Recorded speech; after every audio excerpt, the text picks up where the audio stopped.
Vamos a iniciar, linda mañana por acá también, estamos, creo que con un clima muy locochón, pero bueno, estamos pagando el precio de este cambio climático. ¿Qué opinas de este cambio climático? ¿Crees en él? Sí, sí. Digamos, yo creo que hay un cambio climático. No, descreo un poco de las corrientes donde la adjudican a la actividad nuestra, ¿no? Sí, Pero bueno, con respecto a que ha habido, que son ciclos y que estamos viviendo un ciclo, digamos, de cambio, yo creo que hay argumentos, hay evidencia científica de que están ocurriendo cambios. el tema de que estamos satanizados en eso, creo que tenemos mucho que hacer para demostrar que están equivocados, ¿no? Porque si bien es cierto que participamos en el sistema, hoy por hoy está comprobado que contamina más producción de arroz, por ejemplo, ¿no? Y Sí, sí, otras. sí. Entonces, Sí. pero creo que en ese sentido no hay que quedarse callado porque es cuestión nada más de ir abriendo mentes de que se puede trabajar amistosamente. Estamos entrando al aire propiamente. Déjame ver acá mi cronómetro de tiempo. Sí, efectivamente. Buen día a todos. Estamos ya, como todos los jueves, 9 de la mañana Paraguay, 8 de la mañana México, 10 de la mañana Argentina, en nuestra cápsula informativa, conversando con el experto en buenas prácticas ganaderas. Y el día de hoy vamos a tener la oportunidad de conversar con un amigo, excelente profesionista, el doctor Germán Cantón, y que nos va a conversar sobre la buena práctica de la necropsia en campo para el diagnóstico de enfermedades de los animales en producción de carne bovina. Antes que nada, buen día Germán por estar con nosotros y Buen antes que día. nada, felicitaciones hoy en tu día, colega, para los médicos veterinarios y los ingenieros agrónomos y agropecuarios de la Argentina. Un abrazo fuerte, que la pasen bien Germán por allá. Bueno, muchas gracias, igualmente. ¿Qué tal andamos con el clima? Estábamos conversando hace unos minutos, acá estamos con una temperatura agradable, pero ya volvieron el frío, te veo arropado. Sí, sí, sí estuvo, los últimos 2 días había hecho temperaturas fuera poco habituales para esta época del año, arriba de 20 grados, que en esta zona es muy poco habitual. Sí, Pero señor. bueno, ahora volvimos a la normalidad. Sí, señor. Y bueno, amigos, ayer nos quedamos con un grato sabor de boca con respecto a todo lo que estuvimos conversando en la previa con la persona de carne y hueso, que es Germán, y que confiesa que es un adicto, como muchos de nosotros, a lo que hace, a la pasión, al trabajo que hacemos, y que, créanmelo, ayer no lo mencionamos, pero es tan comprometedor este tipo de actividades que muchas veces las esposas celan, y conozco de muchos casos, yo soy uno de ellos, que mi primer divorcio fue justamente por dedicarnos a la profesión que no nos da tiempo para descansar, pero bueno, seamos bienvenidos todos, gracias por estar con nosotros. Y antes de entrar a la materia, porque hoy sí vamos a aprovechar toda la sapiencia de Germán, quiero hacer la presentación formal de quién es este señor. Germán José Cantón, médico veterinario, egresado de la Facultad de Ciencias Veterinarias de la Universidad Nacional del Centro de la Provincia de Buenos Aires, en Tandil, Argentina. Hizo residencia interna en salud animal en el Departamento de Producción Animal en el Instituto Nacional de Tecnología Agropecuaria en Balcarce, Argentina, e hizo un doctorado en filosofía por la Universidad de Edimburgo, en Escocia, con una tesis de una enfermedad que, amigos, yo quisiera que aprovecháramos la presencia de este señor porque creo que hay muy poca gente con este expertise, al menos aquí en el Cono Sur. Su tesis fue acerca de la inmunopatogénesis de la neosporosis bovina durante la gestación. De esto vamos a hablar mucho porque neosporosis es una enfermedad que la tenemos en casi todos nuestros países y la menospreciamos. Dentro de la experiencia profesional que ha acumulado al cabo de 20 años de ejercer esta profesión, Germán es profesional investigador, participante del proyecto en el Grupo de Sanidad Animal en el área de investigación en producción animal en el INTA, en la Estación Experimental de Balcarce, desde el año 2008 a la fecha. Está también dentro del Servicio de Diagnóstico Veterinario del INTA, en esta misma Estación Experimental de Balcarce, desde el año desde junio de 2003 y es el responsable directo desde el 2018. Y esto es muy importante, señores, porque él es un referente, yo diría que regional, y ya nos comentará qué tanto lo consultan los colegas de la región. Es también, como experiencia, hizo residencia interna en salud animal en el INTA de mismo Valcárcel. Es colaborador desde el año 2004 en esta entidad. Es coordinador de la residencia desde noviembre de 2018. Así es que también ahí para nuestros amigos estudiantes que quieran profundizar en el tema, creo que es una buena oportunidad para conocer al líder de este tipo de actividades, sobre todo para hacer residencias. Y también es, como experiencia, está integrado al Comité Institucional para el Cuidado y el Uso de Animales de Experimentación del Centro Regional Buenos Aires Sur del INTA, y es miembro de esta entidad desde el 2014. También un área muy interesante, sobre todo para la gente que estamos en el área de bienestar animal, porque hoy por hoy esta actividad es una exigencia, si no me estoy equivocando. También como experiencia importante que hay que resaltar de Germán es que ha participado en proyectos de investigación del INTA de diferentes puntos y vale la pena mencionar. Caracterización y control de las pérdidas gestacionales y perinatales por causas infecciosas en bovinos. Enfermedades parasitarias, infecciosas y tóxico-metabólicas que afectan la productividad de los bóvidos para producción de carne y leche. Diagnóstico, monitoreo y vigilancia de enfermedades complejas y emergentes. Enfermedades metabólicas. Biotecnologías reproductivas y desarrollo de metodologías de diagnóstico, control y prevención de las enfermedades infecciosas y parasitarias que afectan la concepción, gestación y periodo neonatal en especies de interés zootécnico. También enfermedades infecciosas, parasitarias y tóxico-metabólicas que afectan la productividad de los ovinos, caprinos y camélidos. Tecnologías sostenibles para la estabilización y mejora de la competitividad de las cadenas productivas de ovinos, caprinos y camélidos sudamericanos. Desarrollo de tecnologías diagnósticas y estudios epidemiológicos para el control de enfermedades que afectan la producción animal y la salud pública. Patógenos animales, su interacción con el hospedero y el medio ambiente, impacto en productividad, ecosistemas, sanidad animal y salud pública en el marco Una Salud. Celebro mucho que en esto esté involucrado nuestro invitado porque efectivamente ya tenemos que hablar hoy por hoy de una salud, un bienestar. Y también es integrante de la Red Nacional de Laboratorios de Diagnóstico Veterinario y coordinador interino. Así que se darán cuenta que participa en muchos proyectos y también con financiamiento externo. Por otro lado, y dentro de la experiencia académica, Germán es supervisor de pasantías de estudiantes en el INTA Valcárcel, es director y coordinador de tesis de estudiantes de la especialidad y maestría en la Facultad de Ciencias Agrarias de la Universidad Nacional del Mar del Plata, es tutor de tesis de grado de estudiantes de la Facultad de Veterinaria en la Universidad Nacional del Centro de la Provincia de Buenos Aires, es miembro del comité asesor y codirector de tesis de doctorado de estudiantes de la Facultad de Ciencias Agrarias de la Universidad Nacional del Mar del Plata, cotutor de tesis de grado de estudiantes de la Facultad de Veterinaria de la misma Universidad de la República del Uruguay, y es también co-supervisor de investigadores del Consejo Nacional de Ciencias y Tecnologías de Argentina, el CONICET. Es codirector de tesis doctoral de estudiantes de la Facultad de Ciencias Veterinarias de la Universidad Nacional del Centro de la Provincia de Buenos Aires, y es también director de tesis de grado de estudiantes de la Facultad de Ciencias Exactas y Naturales en la Universidad Nacional del Mar del Plata. Podríamos concluir que como punto importante y resumido, Germán está especializado como veterinario, con énfasis en clínica y patología veterinaria, principalmente en rumiantes y con énfasis en las enfermedades de la reproducción. Así que, señores, como se darán cuenta, estamos hablando con una persona que sabe, y sabe lo que sabe. Incluso antes de darte la palabra, Germán, quiero expresarte lo que ayer me decía mi querido amigo Luis Carlos Rades, que lo conoces muy bien, y dijo algo muy concreto de vos.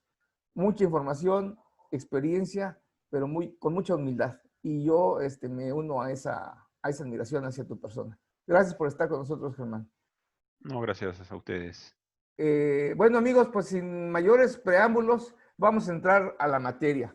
Vamos a conversar con nuestro distinguido visitante, honor que nos haces, sobre esta buena práctica de la necropsia en campo para el diagnóstico de enfermedades de los animales en producción de carne bovina. Seas bienvenido y adelante, Germán. Bueno, buenos días de nuevo a todos. Muchas gracias de nuevo por la invitación a participar de esta mañana.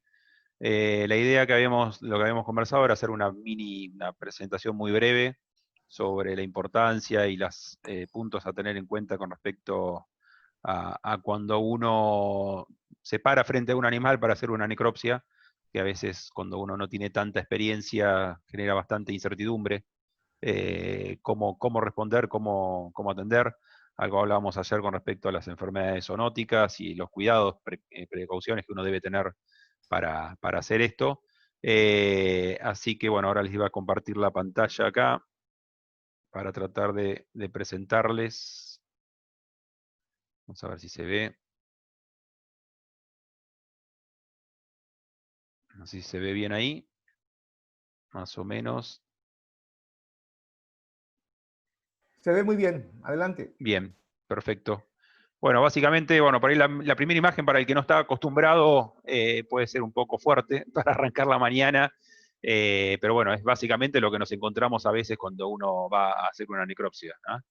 Entonces, el tema de la jornada que teníamos planteado para hoy a la mañana era hablar un poco sobre la necropsia en campo para diagnóstico de enfermedades en bovinos de producción de carne. Está más orientado, que es por ahí es donde yo por lo menos tengo más experiencia. Pero bueno, digamos, básicamente esto es aplicable a otros sistemas de producción, como es de producción de leche, que también básicamente es el mismo acercamiento, como para otras especies de animales. Por ahí uno trabaja más en animales de producción y tiene más experiencia en el tema de animales, de rumiantes, principalmente, en el caso nuestro.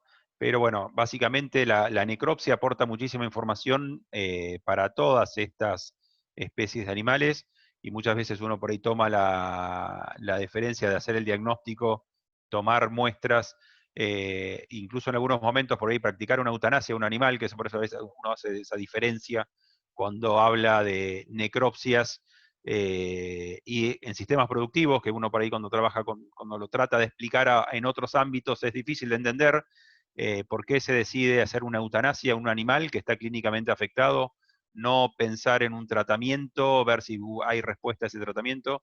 Hay veces se utiliza esa metodología para tratar de, en realidad, salvar el resto de los animales, ¿no? Entonces, por ahí es una buena herramienta en algunos casos.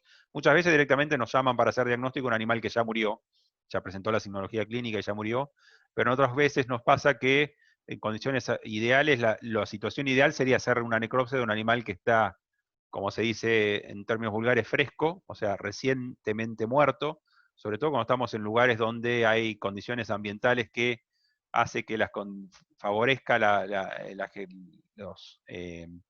generación de autólisis, que es un proceso habitual de la putrefacción que ocurre luego de la muerte, y no poder mantener con la homeostasis, obviamente, de esos tejidos. Entonces el animal empieza a sufrir cambios, que muchas veces esos cambios incluso pueden llegar a ser confundidos con un cambio pre-mortem. Entonces, hacer la diferencia entre cambios post-mortem y cambios pre-mortem es importante para saber identificar incluso la presencia de tejidos normales. ¿Qué es normal? Cuáles son cambios que ocurrieron antes de la muerte de ese animal y cuáles son los cambios que ocurrieron después de la muerte de ese animal, que habría que diferenciarlos y obviamente minimizar su incidencia. Entonces, bueno, esta es una imagen, por ejemplo, de un aspecto, una necropsia de un animal. Por ahí lo primero que llama la atención, por lo menos para el que no está acostumbrado, es la coloración que tiene ese animal. Tiene una ictericia bastante marcada, digamos, esa coloración amarillenta que se ve en el tejido adiposo y subcutáneo del animal. No es algo habitual, pero bueno, en algunas situaciones puntuales la coloración amarillenta de la grasa puede llegar a ser un hallazgo incidental, por ejemplo, en animales muy grandes, animales de mucha edad, que están consumiendo pasto históricamente. La presencia de carotenos en la grasa puede ser un hallazgo habitual. Lo que no es habitual por ahí, tan amarillenta las cerosas como se ven en esta imagen de acá. E incluso el hígado con un color bastante ocre, anaranjado, que da la pauta de que hay posiblemente retención de pigmentos. Pero bueno, son cosas que uno tiene que saber que son cambios pre-mortem, que ocurrieron en este animal, para empezar a pensar en qué enfermedades pueden llegar a generar este tipo de problemas. Y dependerá también eso mucho saber cuáles son las enfermedades que son enzooticas o endémicas en alguna región, como para hacer este diagnóstico, como puede llegar a ser la presencia, por ejemplo, de hemoparásitos en alguna zona, como para ir arrimando un diagnóstico, tener en cuenta la categoría del animal, si esto fuera un ternero chiquito, de meses de vida, uno por ahí incluiría leptospirosis como diagnóstico diferencial. Entonces, varía mucho la presentación clínica teniendo en cuenta los hallazgos de necropsia. Esto, por ejemplo, si fuera un animal chico, uno pensaría más en leptospirosis, y en cambio si es un animal grande que viene de una zona libre y entra a una zona endémica, o al revés, donde se han recibido animales de zona endémica y han tomado contacto de alguna forma con animales de animales que pueden llegar a ser reservorios de hemoparásitos, uno ya puede ir orientándose hacia diferentes diagnósticos. Uno cuando habla de la metodología de diagnóstico, por ahí lo más relevante que hablábamos ayer también incluso es la importancia de la anamnesis, la importancia de tomar la información, categoría de los animales afectados, historia previa de esos animales, qué están comiendo, qué agua están tomando, cuándo comenzaron a manifestar signos, qué plan sanitario tienen esos animales, la aplicación reciente de algún producto que pudo haber llegado a la generación de algún cuadro de intoxicación, el dato puntual, como les mencionaba, ingreso de animales recientes sin historial previa de la sanidad que puedan llegar a tener esos animales. Hay un montón de cosas que son importantes, condiciones climáticas que han ocurrido en los últimos años acá en la zona nuestra. Se empezaron a ver con mayor frecuencia cuadros, por ejemplo, de estrés térmico, incluso mortandades por estrés calórico en sistemas de producción, que uno por ahí, si no hace la pregunta puntual de cómo estuvieron, cómo fueron las condiciones ambientales en los últimos días, no puede llegar a pasar desapercibido esa problemática. Entonces, todo ese tipo de información de la anamnesis es importante para poder empezar a imaginar posibles cuadros, incluso a la anamnesis, también algo que siempre hacemos hincapié, es también a la epidemiología y el curso que tiene ese problema clínico.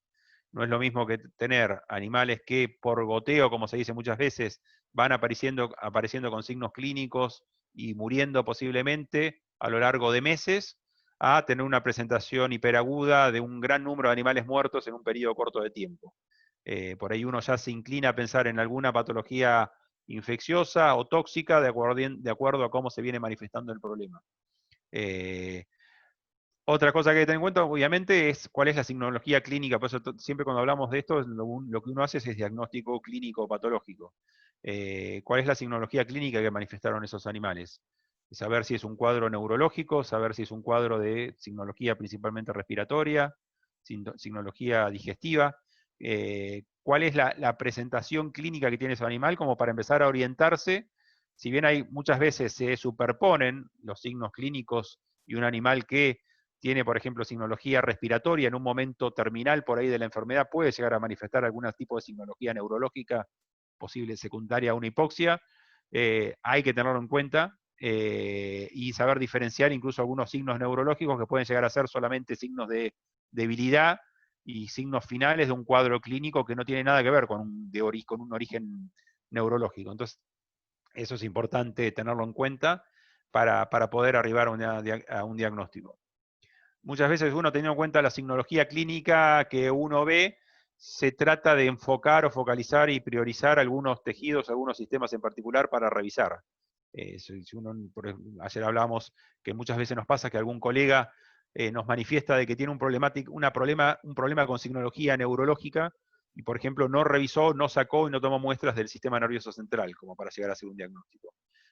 Porque obviamente es complicado, no es tan sencillo tomar una muestra del cerebro, sacar el encéfalo entero del animal para mandar al laboratorio, pero bueno, creemos que obviamente es relevante para este tipo de problemas. Por ahí es mucho más sencillo en un problema de enfermedad respiratoria tratar de revisar la cavidad torácica para ver si hay algún tipo de lesión, y para otros sistemas es más complicado. Y obviamente, bueno, describir bien cuáles son las lesiones. De acuerdo a las lesiones que uno ve, uno ya se puede empezar a pensar en la cronicidad o el curso que tiene ese tipo de lesiones. No es lo mismo una intoxicación, un hepatotóxico agudo, donde las lesiones son bien características de un momento puntual, a un hepatotóxico crónico, donde por ahí ya, aparte de la lesión hepática particular, ya viene aparejado un montón de cambios que ocurren en el animal secundarios a la falla hepática crónica, como por ejemplo en la zona nuestra son bastante comunes las intoxicaciones hepáticas, en animales de producción. No es lo mismo una intoxicación, por ejemplo, con sunchillo, yuyo sapo, que es una planta, Wedelia glauca o Pascalia glauca, que es una planta que es bastante habitual en la zona nuestra, donde animales cuando la consumen mueren de manera brusca, súbita, y generalmente uno cuando indaga en la anamnesis, ha habido algún cambio de manejo en los últimos días que ha hecho que un animal por ahí se haya visto expuesto a esa planta, donde los cambios son particularmente, principalmente en el hígado en sí, y no vamos a ver mucho más allá de lesiones hepáticas, muy agudas, que si uno no está acostumbrado a verlas, por ahí les puede llegar a pasar hasta desapercibidas. En cambio, cuando tenemos una intoxicación crónica, hepática, como puede llegar a ser las intoxicaciones con senecio, que es también una intoxicación frecuente en la zona nuestra, es otra planta que es bastante frecuente, encontrar donde, si bien la lesión hepática es mucho más sencilla para ver por el veterinario, por lo menos por el que está acostumbrado a ver un hígado normal, eh, trae aparejado otro tipo de lesiones secundarias a la falla hepática crónica, como puede llegar a ser edemas, en muchos lugares por la hipoproteinemia que ese animal tiene, por la falla hepática crónica que tiene. Entonces, por ahí muchas veces, dependiendo del curso de las lesiones, estimar el curso de las lesiones nos puede llegar a pensar en descartar una u otra enfermedad. Muchas veces también hay cambios funcionales y no muchos cambios patológicos. Ayer hablábamos un poquito sobre esto en la zona nuestra, que desde el punto de vista patológico es una enfermedad bastante aburrida para el que le gusta la patología, que es, por ejemplo, la hipomagnesemia, porque es una enfermedad que a la necropsia no va a aportar mucha información, no vamos a ver mucho cambio post-mortem, y si hay cambios, cambios pre-mortem, y si hay cambios patológicos, son cambios insignificantes o incluso incidentales, o incluso que no te pueden aportar mucho para, no es una característica propia de la enfermedad, sino que de casualidad tiene ese tipo de lesiones. Entonces, ahí lo que va a aportar mucho más es la clínica y la anamnesis, digamos, por ejemplo, para ese tipo de enfermedad. ¿Cuáles son los signos clínicos que ese animal manifestó? ¿Cuáles fueron las condiciones de manejo, categoría de animal, estado corporal, un montón de cosas que está comiendo para tratar de llegar a un diagnóstico y obviamente para llegar a una etiología, básicamente tratar de definir, bueno, cuál es la causa de este problema? Uno muchas veces, si bien hay patologías que con una necropsia es suficiente, por ejemplo, para hablar en particular, para cuadros de mancha, o músculo negro, pierna negra, como se le conoce la enfermedad, una enfermedad clostridial de animales relativamente jóvenes. La necropsia y la identificación de lesiones es casi, trata de evitar usar el término patognomónico, ya lo hablábamos sobre esto, porque es real que hay otras enfermedades que pueden llegar a dar lo mismo. Si uno tiene ese dato, se mueren animales jóvenes, bovinos, terneros, en un planteo de manera brusca, aguda, cuando uno hace la anamnesis, identifica de que esos animales nunca habían sido vacunados con una vacuna clostridial que previene la mancha, por ejemplo, y encuentra lesiones características en los músculos, en las grandes masas musculares, características de esto, muchas veces, no digo que no es necesario mandar la muestra al laboratorio, porque en realidad sería lo ideal, tratar de confirmarlo, pero el diagnóstico justamente de las enfermedades clostridiales es complejo porque necesita ciertas condiciones para tomar la muestra, llevarla al laboratorio, llegar a tiempo a un laboratorio y tener un laboratorio que haga, por ejemplo, cultivo de anaerobios, que no es una situación sencilla. En el caso, ese es un caso, y otro caso, por ejemplo, es el caso de otra enfermedad clostridial, como es la hemoglobinuria basilar, donde las lesiones, los hallazgos de necropsia, casi que son suficientes para hacer un diagnóstico etiológico. En cambio, para otras enfermedades necesito el laboratorio. Como por ejemplo, para poner otra enfermedad, el caso de carbúnculo, uno puede llegar a sospechar de carbúnculo, le toca hacer una necropsia, ver lesiones, y uno necesita de una toma de muestra para confirmar que eso realmente es carbúnculo. Es un diagnóstico, en ese caso es bastante más sencillo, porque en un cultivo, en un laboratorio de 24 horas ya tenemos el resultado, se confirma que es carbúnculo, se descarta que es otro problema, y ya tenemos la solución. Y bueno, obviamente en ese caso que son enfermedades de denuncia obligatoria, hacer la denuncia, tomar los recaudos necesarios para tratar de controlar ese brote que está ocurriendo en ese rodeo. Y junto con toda esta etiología y confirmar la enfermedad, uno ya rápidamente puede llegar a plantear, como en el caso de carbúnculo, por ejemplo, plantear, bueno, si no se había hecho vacunación, obviamente plantear una vacunación rápida a todo el rodeo, en anillo, y ahí ya empiezan a participar otros organismos, como puede llegar a ser SENASA en la zona nuestra, en Argentina, donde toman los recaudos para tratar de controlar eso. y básicamente ya plantearlo que es una enfermedad que digamos que es de vacunación obligatoria, pero bueno, pasa que a veces no se hacen apropiadamente en los calendarios sanitarios y puede llegar a haber pasado que no se haya vacunado por alguna razón y sea la causa por la que estamos teniendo este tipo de problemas. Pero bueno, a veces el diagnóstico a veces no es tan sencillo,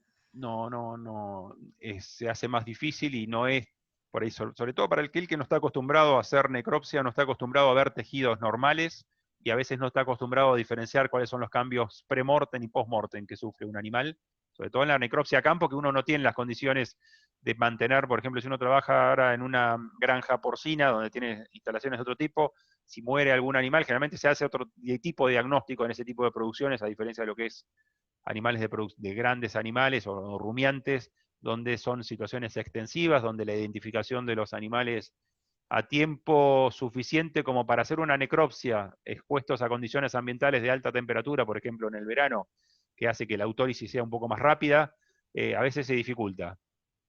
Entonces podemos tener incluso hasta cuadros clínicos, como menciono acá, típicos. Hay algunas enfermedades, por ejemplo, el tema puntual que hablaba hoy de carbúnculo, que uno por ahí piensa que es una enfermedad, piensa no, que digamos, en líneas generales es una enfermedad que se presenta principalmente en animales adultos, pero hemos tenido registro de carbúnculo en animales de producción, animales chicos, de menor edad, animales incluso terneros al pie de la madre, o terneros en engorde a corral, muertos por carbúnculo. Entonces uno por ahí no espera que esa presentación, que esa enfermedad clínica se manifieste en un animal de esa categoría, de esa edad.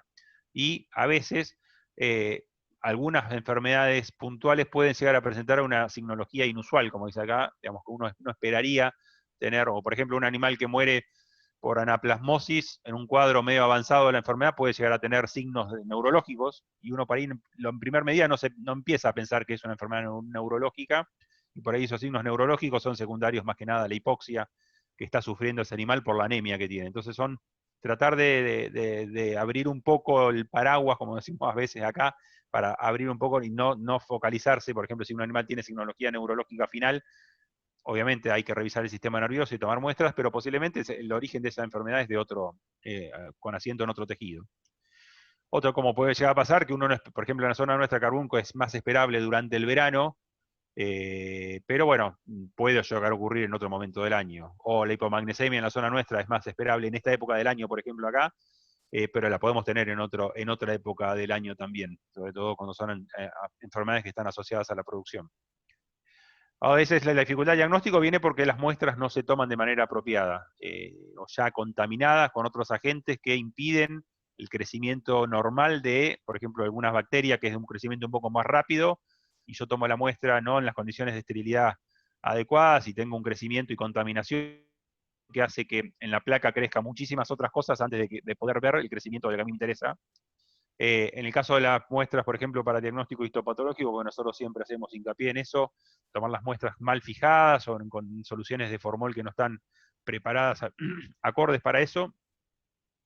O, por ejemplo, tomar una muestra donde uno pretende buscar minerales en sangre, en el suero de ese animal para confirmar, por ejemplo, una hipomagnesemia o algún otro problema, y la muestra se hemoliza, digamos, se rompen los glóbulos rojos, donde la concentración por ahí de magnesio dentro del glóbulo rojo es mucho más alta que afuera, entonces obviamente ese resultado va a estar alterado.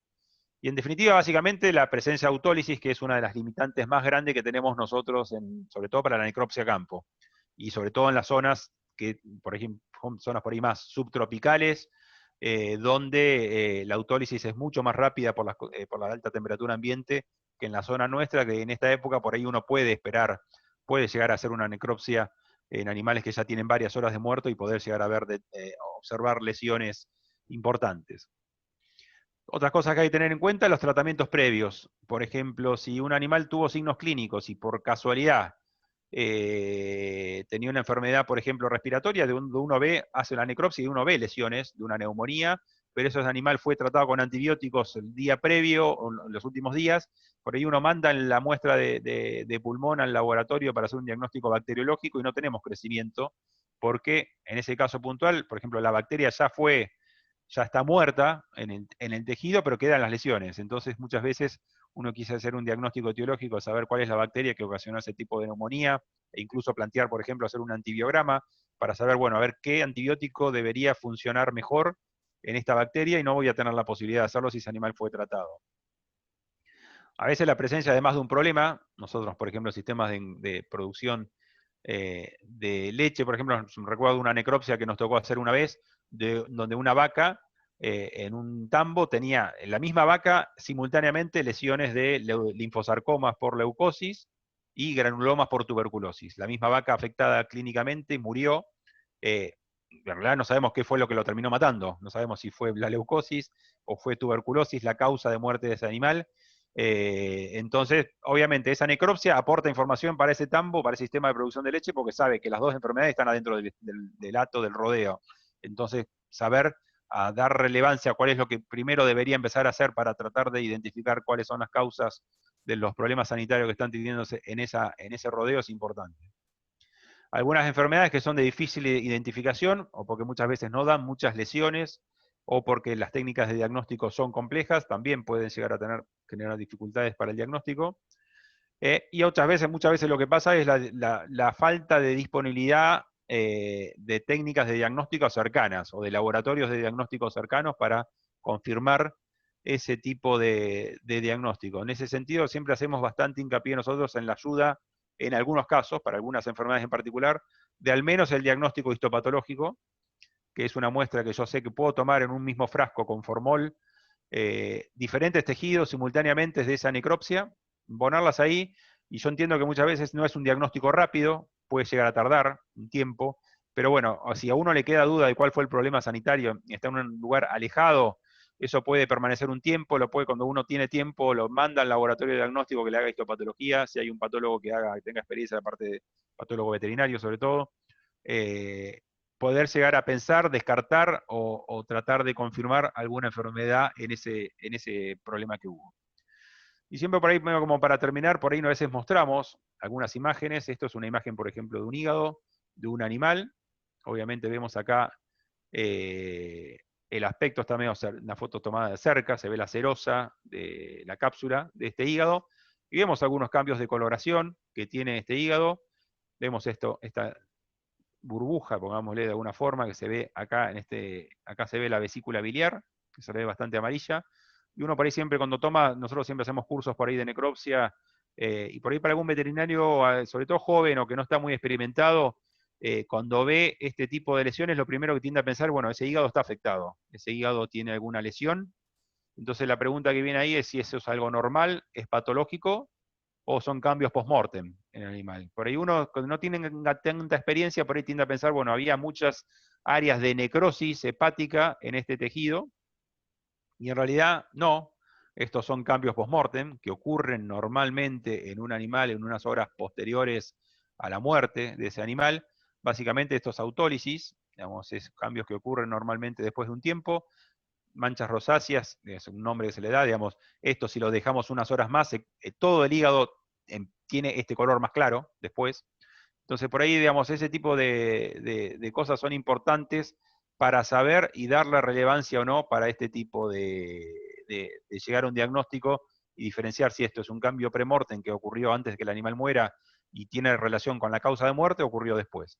También se menciona acá la inhibición biliar, que es normalmente la bilis empieza a transfundir, la coloración es amarillenta a través de la bilis y a empezar a teñir duodeno y tejidos circundantes a eso, que también es un hallazgo bastante habitual en un animal que tiene ya varias horas de muerto.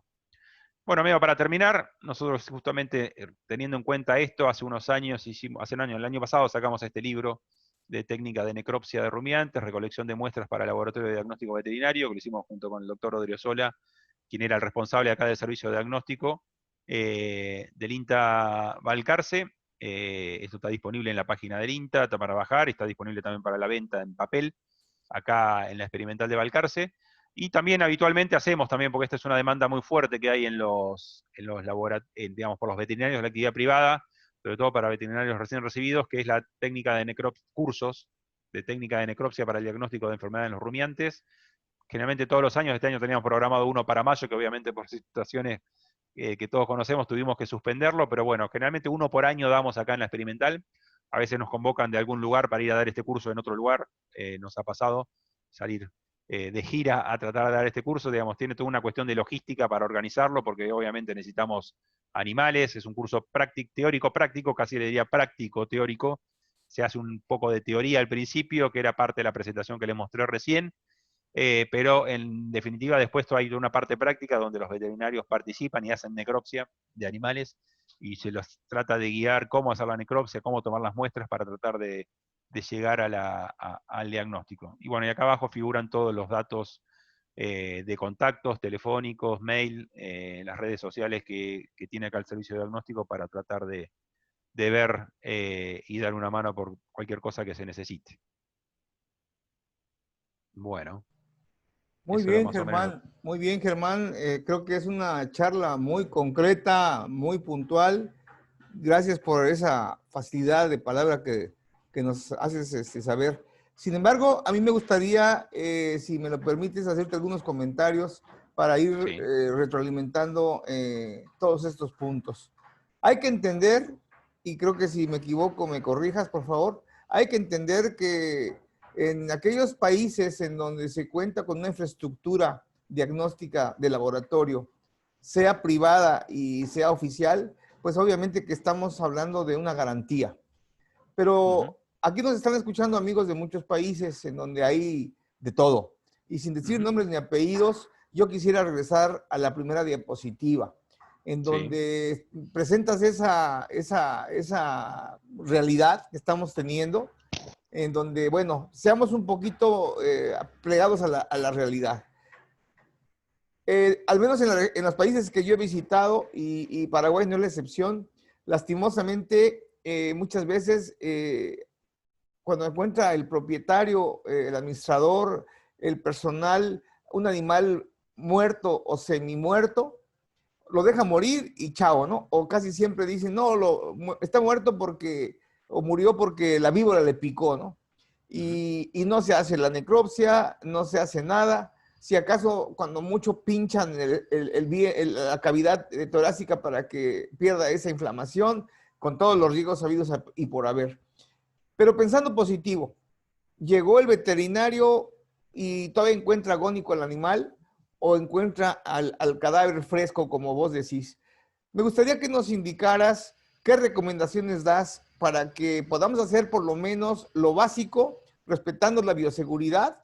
Y algo que muy interesante comentaste, si logramos tener un animal agónico o un cadáver refresco, ¿cuáles son tus recomendaciones? ¿Cuáles son las limitaciones que debemos de considerar como buena práctica?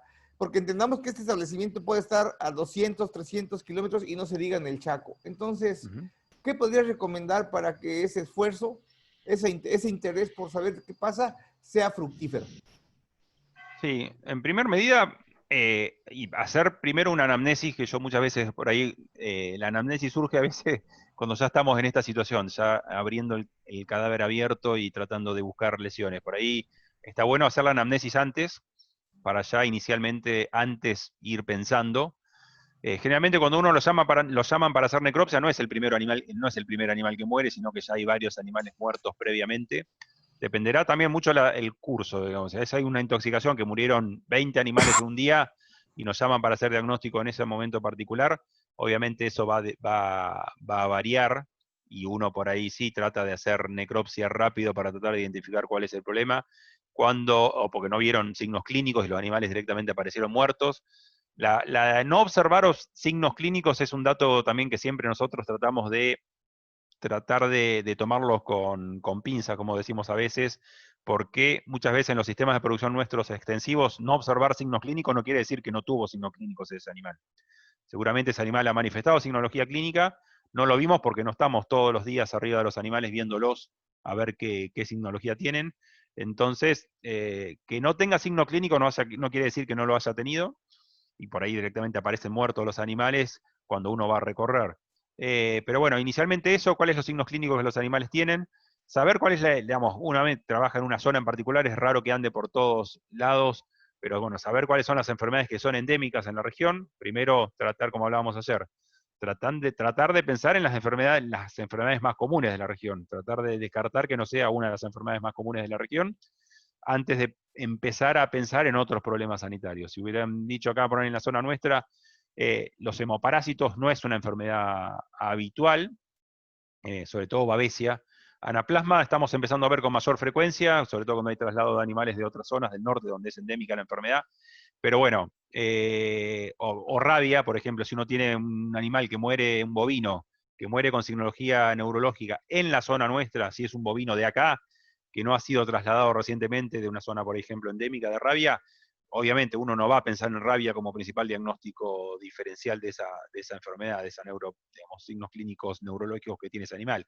Y por ahí hay que empezar a pensar en otra presentación.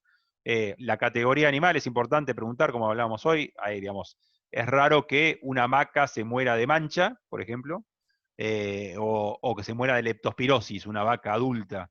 En cambio, si se muere, por ejemplo, esta foto de acá, justamente esta imagen, donde tenemos esta ictericia bastante marcada, va a ser muy diferente si se trata de una vaca que si se trata de un ternero. Si se trata de un ternero, por ahí lo que primero se me viene a la cabeza a mí es leptospirosis, como principal enfermedad a hacer diagnóstico diferencial. Si se trata de una vaca, podemos pensar en un hemoparásito, por ejemplo, anaplasmosis, porque una vaca es raro que se muera con esta ictericia, esta falla hepática o la anemia que llevó a esta ictericia por leptospirosis. Entonces, ese tipo de cosas son importantes.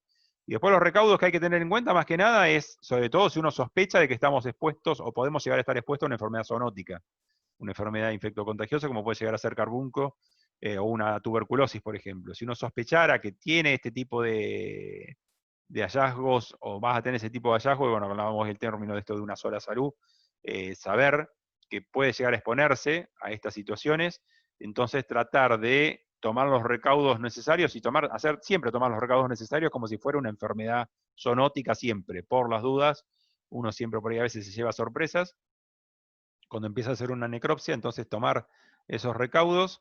Para hacerlo, si uno tiene sospecha de una enfermedad zoonótica y quiere, por ahí está a tiempo de tomar una muestra, mandarla al laboratorio, como les decía hoy, para tratar de hacer un diagnóstico, inicialmente descartar esa enfermedad zoonótica. Si no es carbunclo, por ejemplo, listo, ya la próxima necropsia tengo más chances de abrirlo con más liviandad y tomar muestras y hacer la necropsia completa. Yo entiendo que por ahí hay dificultades en alguna zona donde no tengo un laboratorio cercano para hacer diagnóstico, y en esos casos puntuales por ahí sí la necropsia se justifica para tratar de realmente tomar las muestras y tratar de identificar lesiones. Pero bueno, inicialmente lo que es muy relevante a veces es saber identificar cuáles son los hallazgos, sobre todo para aquel que no tiene experiencia, cuáles son las características de un tejido normal, qué aspecto tiene un tejido normal. Hay muy variable un tejido normal de un animal que uno se murió y donde uno no lo desangra, ¿tá? Que muchos tejidos cambian la coloración. El hígado, por ejemplo, es un tejido que enseguida, si un animal no fue desangrado, tiene una coloración mucho más pálida, a diferencia de un animal que murió y uno no pudo hacerle desangrarlo, entonces cambia muchísimo el aspecto que tiene ese tejido. Entonces son cosas que hay que tener en cuenta cuando uno empieza a hacer la necropsia, principalmente. Muy bien, Germán. Y bueno, si me haces el favor de pasar a la segunda. Eh, has mencionado insistentemente algo que celebro que lo hagas, la importancia de la metodología diagnóstica. Y sin tampoco tratar de hacer un tratado al respecto, yo me atrevería a pedirte el favor de que nos comentaras de manera muy concreta cuáles son tus recomendaciones básicas, vamos a decir los 5 o los 10, no sé, vamos a poner 5 principales puntos o información básica que ese propietario o ese veterinario de campo que no es doctor, que no es especialista en la patología clínica de campo o en el laboratorio, para que sean elementos de juicio que al menos den esa partida en la anamnesis y que si bien es cierto, pudo o no haber sintomatología previa, permita y contribuya a ese gran esfuerzo de tratar de llegar al diferencial. Sobre todo me refiero en aquellos establecimientos que por su lejanía difícilmente puedes regresar, o seamos más honestos, no existe en un perímetro de 300, 400 kilómetros a la redonda un laboratorio de diagnóstico. Ujú. Sí, en primer medida yo creo que algo que da la pauta que es muy relevante para hacer el diagnóstico a campo de cualquier problema sanitario, mortandad, por ejemplo, es el dato puntual, más allá de la anamnesis, que, bueno, como siempre digo que es muy relevante y que por ahí surge de la anamnesis, es la presentación, el curso que tiene la enfermedad hasta la presentación epidemiológica que tiene la enfermedad.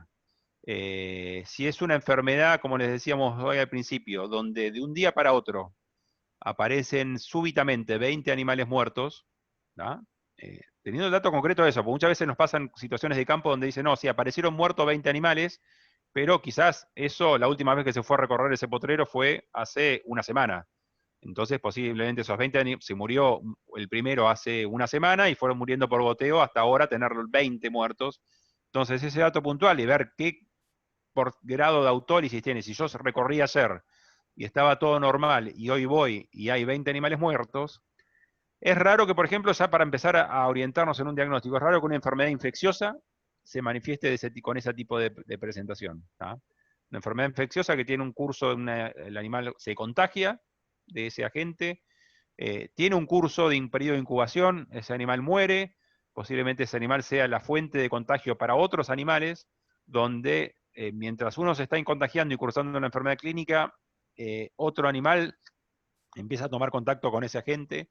Entonces, ese tipo de enfermedad, ese tipo de presentación súbita de una gran cantidad, digamos, de forma bien epidémica de enfermedad, no suele estar asociado a un problema infeccioso.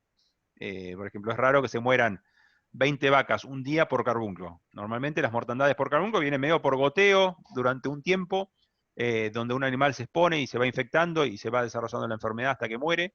Entonces, tiene ese tipo de presentación que cuando uno lo grafica en el tiempo, vemos una especie de curva donde lleva una especie de pico y después empieza a decaer. La mortandad generalmente tiene ese tipo de presentaciones. A diferencia, por ejemplo, de alguna enfermedad tóxica, donde puntualmente yo por ahí un día los animales estaban pastoreando en un campo y un día se los mete a los animales a comer bajo un monte donde uno no sabía qué especies, qué plantas tóxicas había en ese monte, y cuando uno va al día siguiente encuentra 20 animales muertos.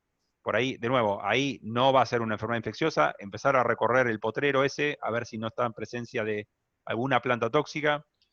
Causas de manejo que surgen por ahí muchas veces en la zona nuestra, que por ahí, bueno, decide algún veterinario o algún productor hacer un encierre de los animales para vacunar aftosa, pongámosle como ejemplo. Bueno, y de paso lo aprovecho, lo dejo un día más encerrados porque el día siguiente tengo que castrar unos terneros que están con esas vacas. Y bueno, los dejo encerrados, sobre todo en la época de alta temperatura ambiente, y después de eso dejo, bueno, los largo a los animales, después de estar 24 o 48 horas sin tomar agua, los largo a los animales de nuevo al campo y tienen acceso a agua de manera brusca y tener un cuadro de intoxicación hídrica. Todo ese tipo de cosas que surgen de la anamnesis es importante, por ejemplo, para empezar a encarar el diagnóstico antes de hacer la necropsia incluso. Y obviamente después con la necropsia uno se puede llegar a ayudar para confirmar o no ese tipo de lesiones.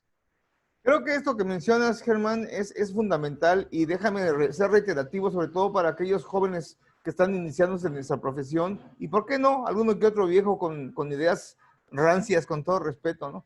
Estarás de acuerdo, y así lo entiendo, que no podemos hacer presumir de un diagnóstico diferencial nunca, basándonos únicamente en la experiencia individual. Hay que entender que debemos caminar de la mano las condiciones y aspectos clínicos, el expertise del clínico, pero apoyándose siempre en el laboratorio.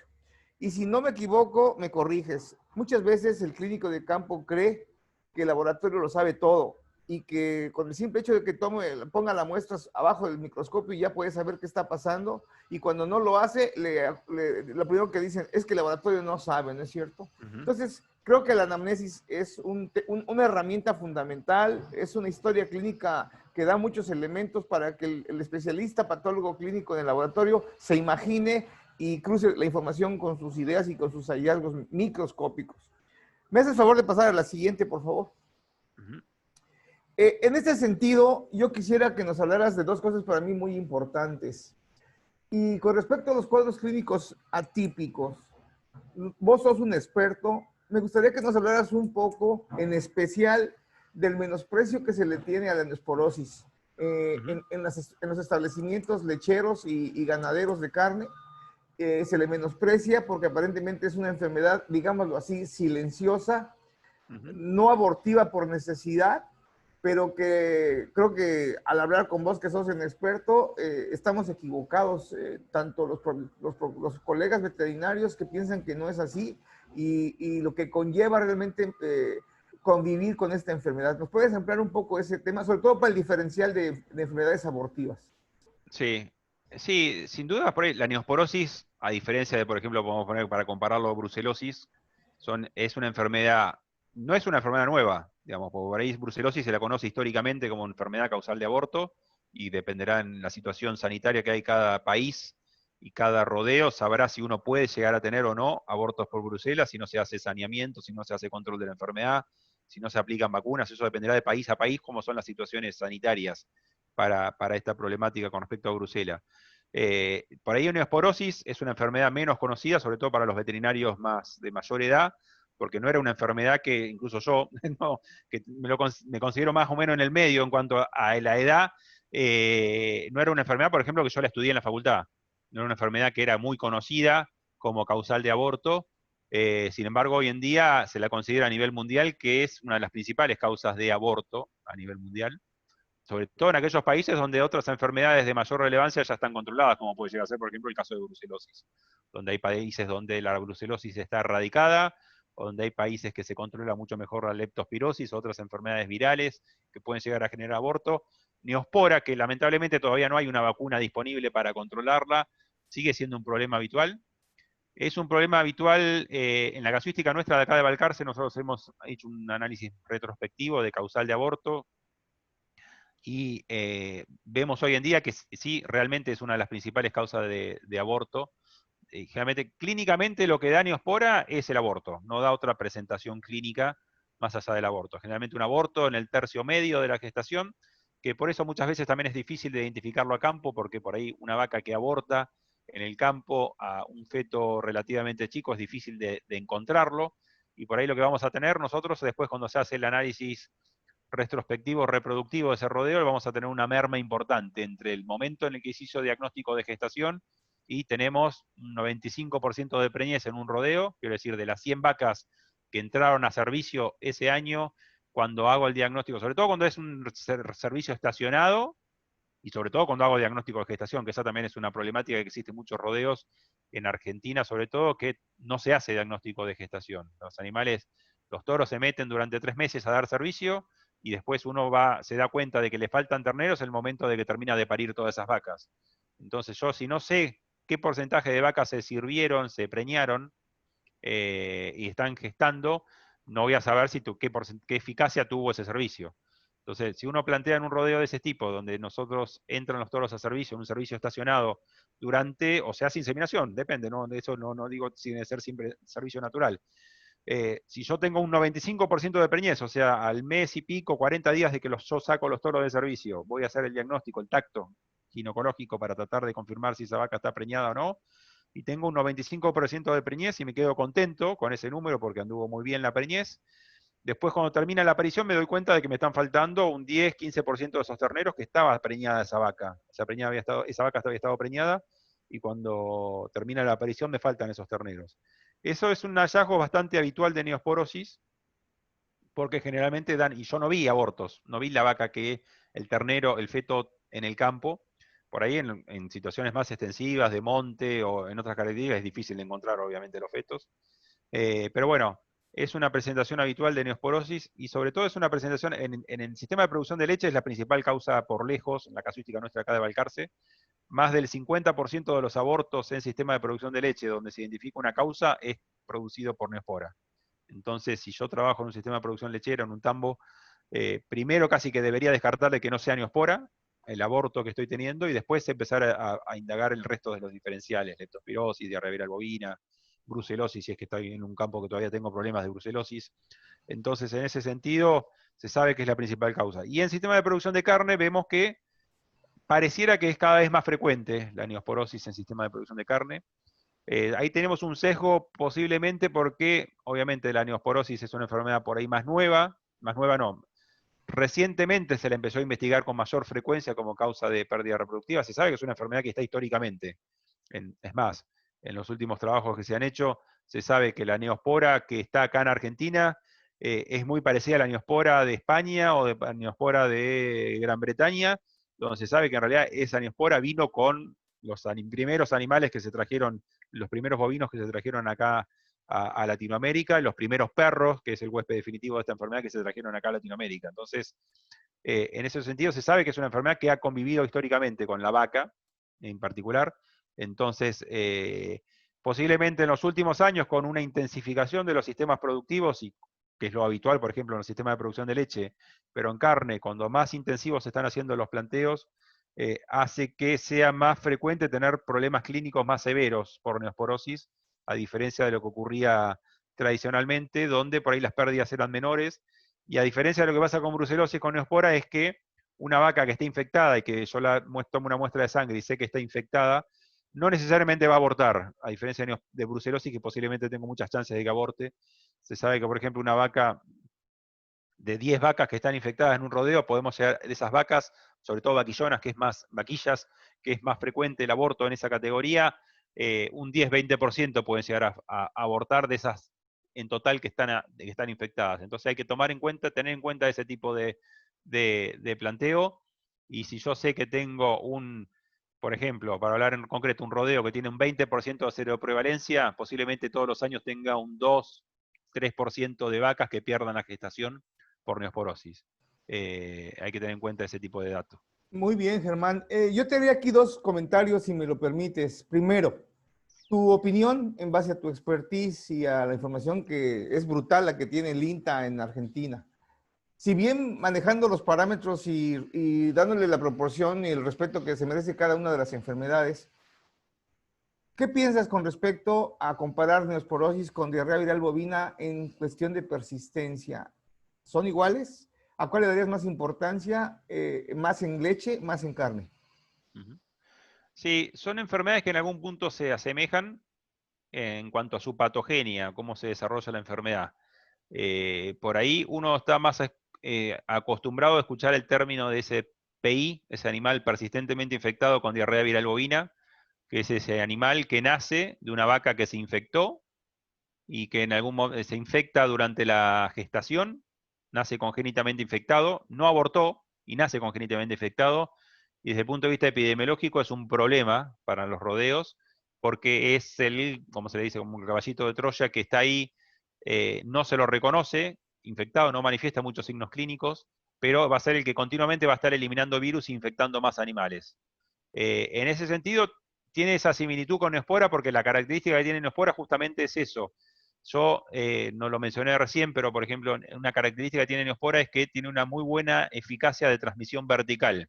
Esto quiere decir que yo tengo una vaca infectada y me va a transmitir, por ahí no va a generar aborto, como pasa con DBV, a veces no necesariamente una vaca que se infecte con DBV va a abortar, pero sí me va a generar el nacimiento de un ternero congénitamente infectado con Neospora. Y esa es la principal vía de transmisión de la enfermedad. Por ahí uno, cuando va a los rodeos y empieza a hablar con veterinarios o con productores, cuando uno le dice que el perro es el huésped definitivo de Neospora, enseguida uno tiende a pensar que, bueno, saco al perro y soluciono el problema.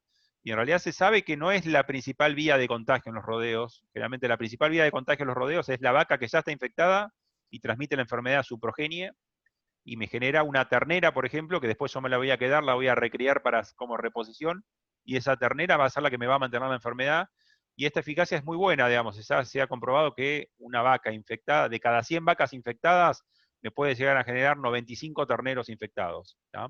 Si eso ternero es una ternera, que yo la recrío para darle como reposición y reemplazar a mis vientres, voy a seguir manteniendo la enfermedad en los rodeos, y en definitiva voy, digamos, si tengo perros o posiblemente otro animal silvestre que todavía no está confirmado que sea huésped definitivo de neosporosis en la zona nuestra, obviamente voy a tener nuevos reingresos de la enfermedad en un rodeo, pero hay que saber que en realidad la enfermedad ya está presente en nuestro campo y no necesariamente la culpa la tiene siempre el perro. Es contundente lo que mencionas y me haces recordar una de mis primeras visitas en un tambo en un país, para no decir nombres ni apellidos, ¿no? Y hacía un calor de 40 y pico de grados a la sombra y el dueño me dijo, vamos a descansar un poco, doctor, porque estábamos recorriendo el tambo y cuando nos acercamos al bebedero de las vacas, era un tambo, repito, que se estaba refrescando la jauría completa de perros que estaban con él y le dije, oye, no permitas eso. Me dijo, oiga, doctor, pues si tienen calor. No, no, sí, tienen calor, pero también transmiten enfermedades. Y le hablé de la neospora y se rió de mí. Así es que, bueno, me hiciste recordar de eso. Bueno, en esta misma diapositiva y en ese sentido, como última pregunta en esta diapositiva, me gustaría que nos dieras tu recomendación. El tema de la muestra mal tomada creo que es un tema que requiere mucho más tiempo, Germán. Lamentablemente no nos lo permite ni los compromisos ni el tiempo.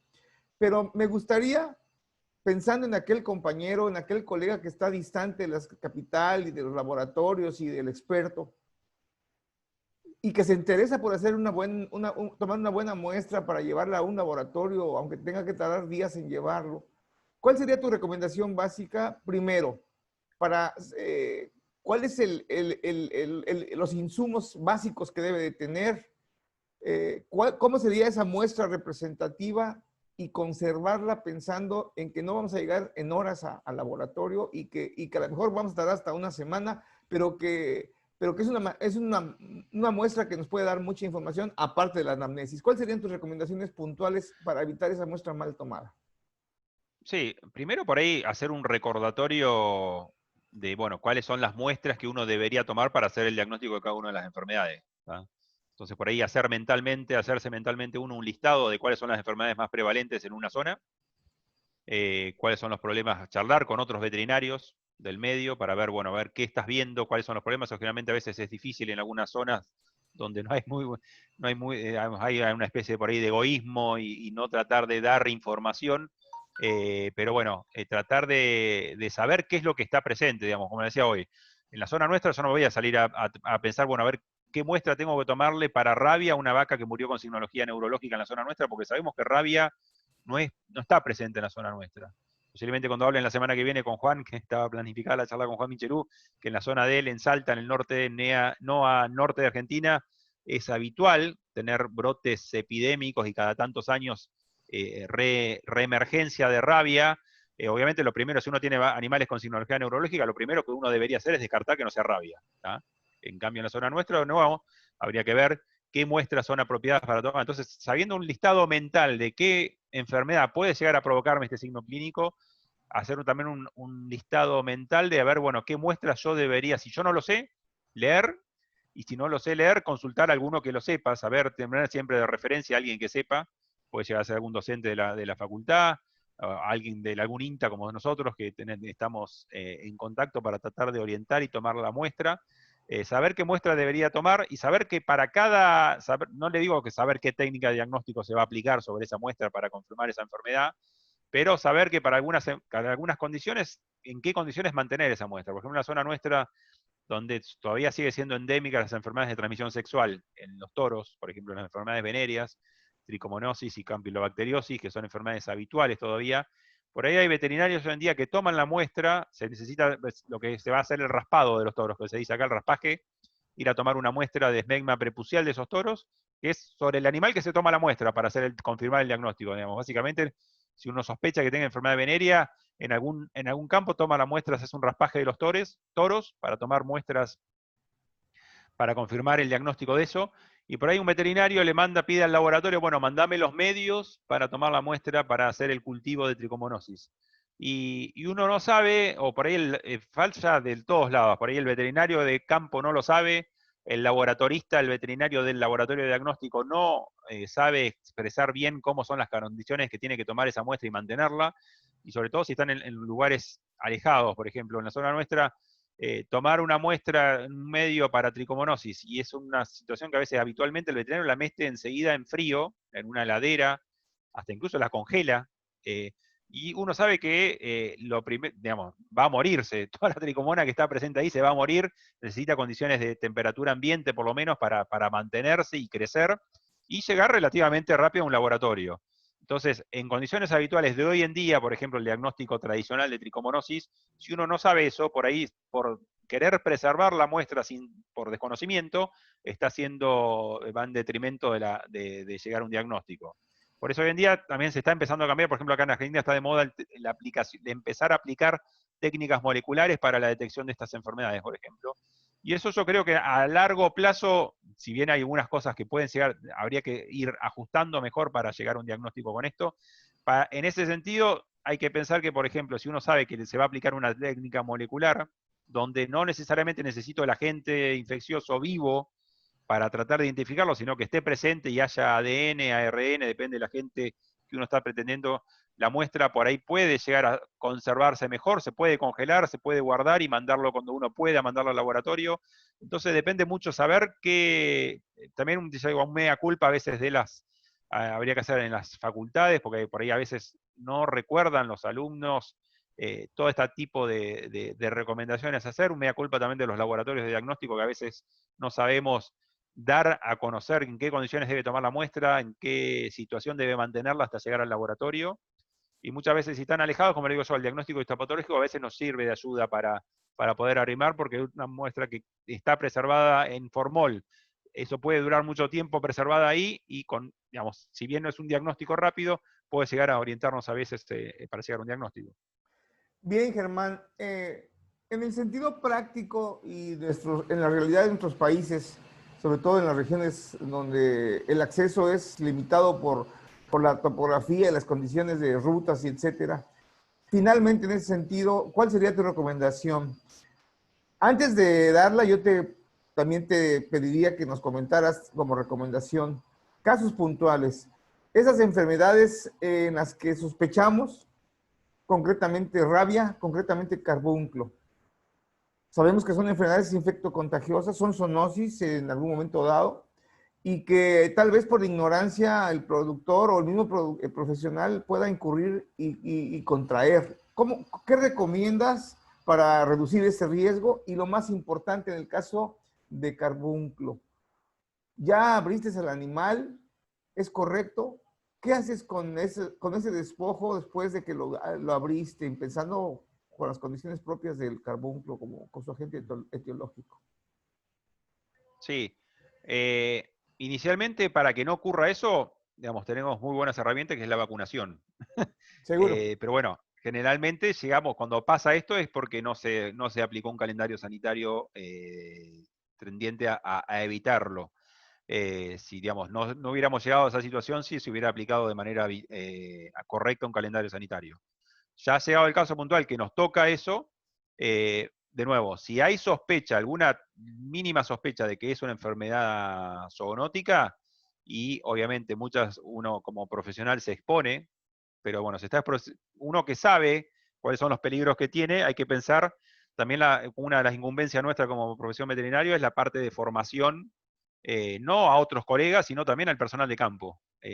Hacerle concientizar al personal de campo de que se está exponiendo a alguna enfermedad de este tipo.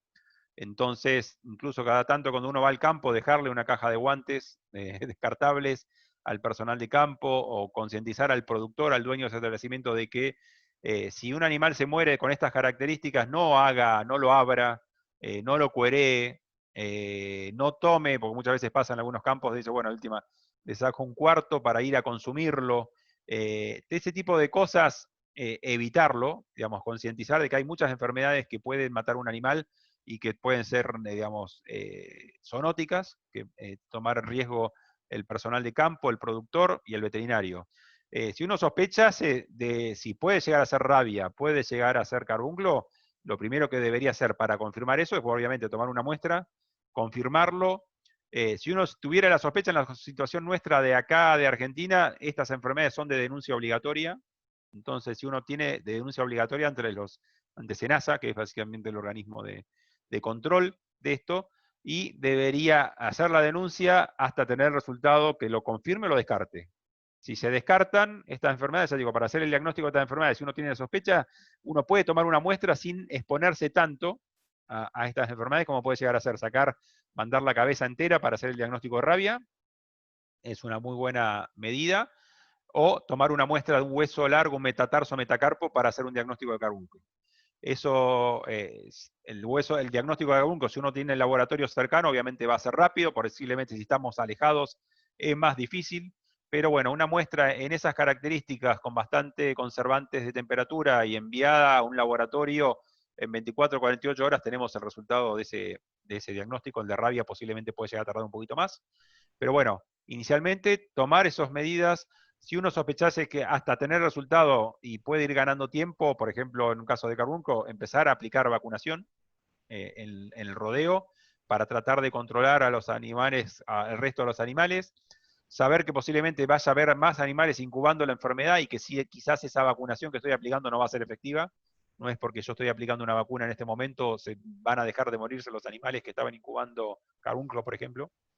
Entonces, esas son las medidas, y si uno ya tiene descartado el diagnóstico presuntivo que tenía de una enfermedad zoonótica, a futuro puede llegar a pensar en sí, la próxima necropsia la hago más completa, tomo otras muestras y confirmo que hay o no lesiones compatibles con alguna otra enfermedad. Excelente, excelente ese comentario. Si me haces favor de pasar a la última diapositiva, por favor. Sí. En ese sentido, yo quisiera hacerte dos comentarios muy puntuales en este tenor, ya en la recta final de nuestra cápsula informativa, mi querido Germán. La última diapositiva. Ah, bien. La que sigue. Bien. Nos estás ofreciendo una herramienta, para mi gusto, contundente. Y como decía ahí el refrán, al César lo que es del César y al INTA lo que es del INTA. En este caso, por tu conducto, porque tú eres uno de los actores de esta creación.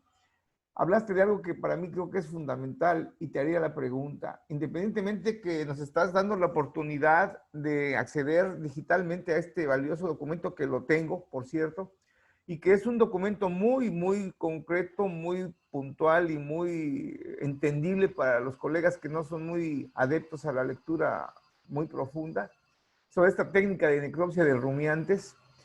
Hablaste de capacitación que dan en el INTA con cierta periodicidad y que hoy por las circunstancias que vivimos, bueno, pues están suspendidas. Pero yo te preguntaría, ¿han pensado en ofrecer este tipo de capacitación hoy que estamos en pandemia con las limitaciones que hay, pero a distancia, cursos virtuales? Sí. Se están dictando, bueno, hoy están de moda, tenemos 3, 4 cursos, charlas todos los días por Sí. Zoom, por los diferentes medios, ¿no? Justamente este tipo de curso que la parte práctica y ver cosas en vivo no es tan sencillo, son difíciles de organizarlos de manera virtual. Porque justamente, como justamente está planteado acá, en el curso de técnica de necropsia tiene un componente de 70% de actividades prácticas, o más, 90% si digamos.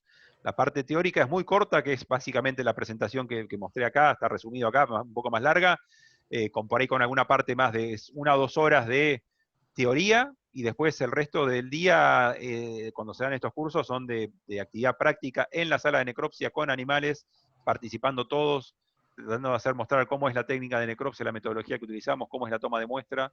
Entonces, a veces es difícil dar cursos de necropsia de manera virtual, porque muchas veces uno aprende mucho mejor en vivo y practicando y tomando las muestras que haciéndolo por cosas.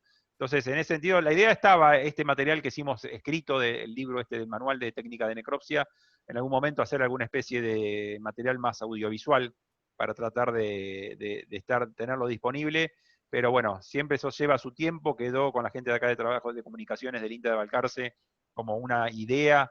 Es más, cuando se tomaron las imágenes, las fotos que están en este manual, está todo grabado cuando se hizo esa necropsia, como para que en algún momento hacer un material audiovisual con la técnica de necropsia que normalmente aplicamos. O sea que sí, está la idea. Por el momento y por las condiciones que estamos trabajando y las condiciones epidemiológicas con respecto a la pandemia en la zona nuestra, está complicado a poder hacerlo, pero sí la idea es en algún momento tenerlo disponible.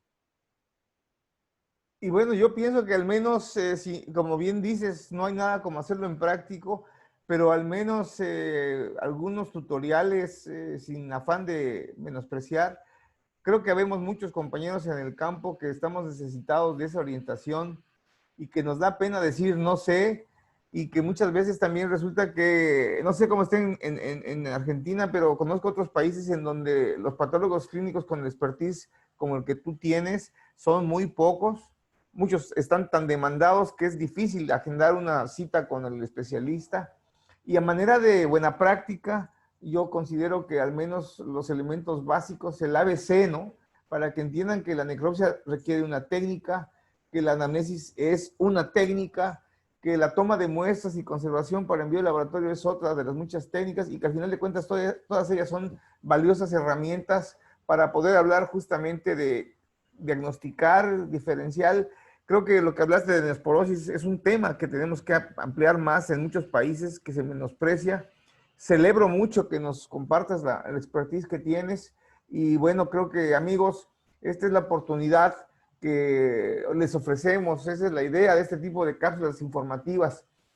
Estamos entrando propiamente a la recta final y me gustaría, además de agradecerle a la gente que nos está saludando, nuestro amigo y colega Luis Rades manda buenos días para vos, Germán, y feliz día del veterinario también para todos los compañeros Gracias. de Argentina, básicamente, agropecuarios.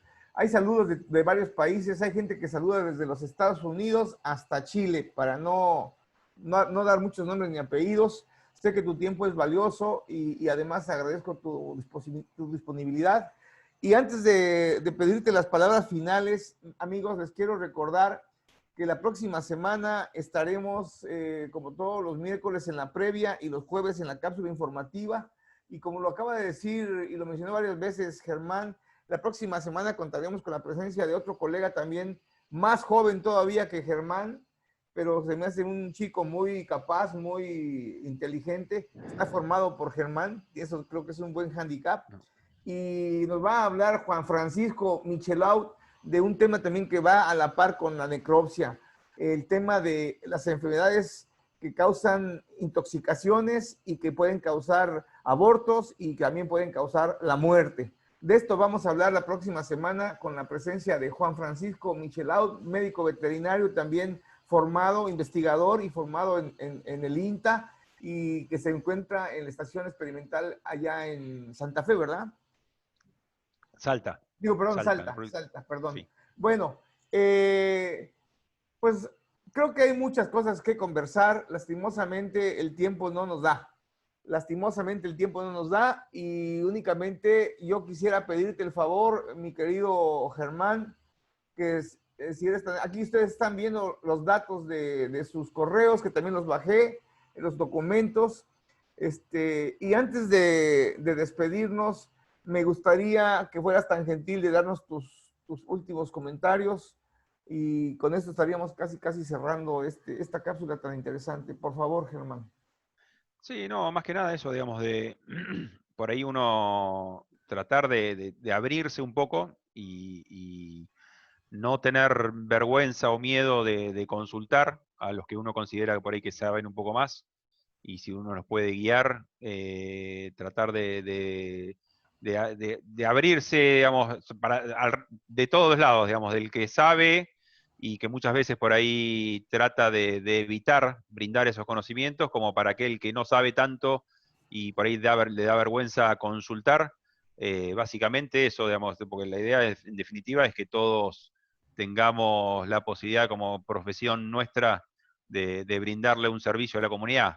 Entonces, no está bueno aquel profesional que sabe muchísimo y que no se permite la posibilidad, digamos que es muy satisfactoria, de formar a más gente, así como aquellos que no, digamos, quedarse, colega nuestro, profesor nuestro acá siempre decía la frase, felices en la ignorancia, digamos, de quedarse sin saber mucho cómo actuar y cómo proceder en estas circunstancias y que uno por ahí es bastante desafiante cuando recién está comenzando, por ejemplo, la profesión. Sí, esto es definitivo. Y amigos, quiero recordarles que anímense a entrar a la página de Germán en Facebook, porque realmente él tiene ahí, sube materiales muy interesantes, diapositivas, videos, incluso reta a hacer el diagnóstico diferencial. Yo he participado en algunos de ellos y bueno, no nos debe dar pena, como dice Germán, yo puedo tener, en este caso, me pongo como ejemplo, tengo 44 años de ejercer y hay cosas, como bien lo decía Germán, y si él no estudió neosporosis, yo ni siquiera la mencionaron, y es una enfermedad viejísima, ¿no? Viejísima, antiquísima, con muchas otras, ¿no? Y creo que por ahí me viene a la mente un comentario que hacía uno de mis profesores en epidemiología hace muchos años, ¿no? Realmente no existen las enfermedades en una región o no las has encontrado. O sigues pensando que todo lo que es cuadro reproductivo, abortivo, siempre es brucelosis en cualquiera de sus fases, y pues no es así, amigos. El laboratorio es un excelente elemento de trabajo, yo soy un convencido, hay que acercarnos a los expertos, también hay que entender, y lo digo con mucho respeto, Germán, y con esto cierro mis comentarios, pero hay también que entender que por mala praxis de algunos laboratorios, y sea oficiales o privados, y de algunos colegas, sean privados o oficiales, expertos en patología clínica, que han hecho malas cosas, porque las hay también, el productor se vuelve reticente, ¿no? Y tengo una experiencia de un productor acá muy conocido que dejó de usar el laboratorio porque me decía, doctor, siempre que mando muestras, siempre me dicen una de dos, o muestra insuficiente o brucelosis. Y el tipo es un tipo letrado, tiene una hija veterinaria, tiene un hijo ingeniero, etcétera, etcétera. Entonces creo que hay que ir de la mano. Germán Cantó, te agradezco mucho, en verdad, mi querido colega, te agradezco mucho tu participación, brillante como todo lo que haces. Y bueno, únicamente me queda decirte que no te nos vas a soltar fácil de la mano. En 15 días, amigos, lo vamos a volver a tener en una mesa de debates, acompañándonos con Luis Rades y con el colega que vamos a tener la oportunidad de conversar con él la próxima semana, y que es justamente para hablar de las enfermedades que son provocadas por intoxicaciones, de nuestro colega Juan Francisco, de apellido Michelau, un colega también experto. Gracias, Germán. Gracias, amigos. Espero que les haya gustado esta cápsula informativa y no nos queda más que decirle, cuídense y nos vemos en la siguiente semana. Gracias, Germán. Hasta todos. Bueno, gracias. Gracias. Gracias a Buenos ustedes. días. Cuídense. Chao.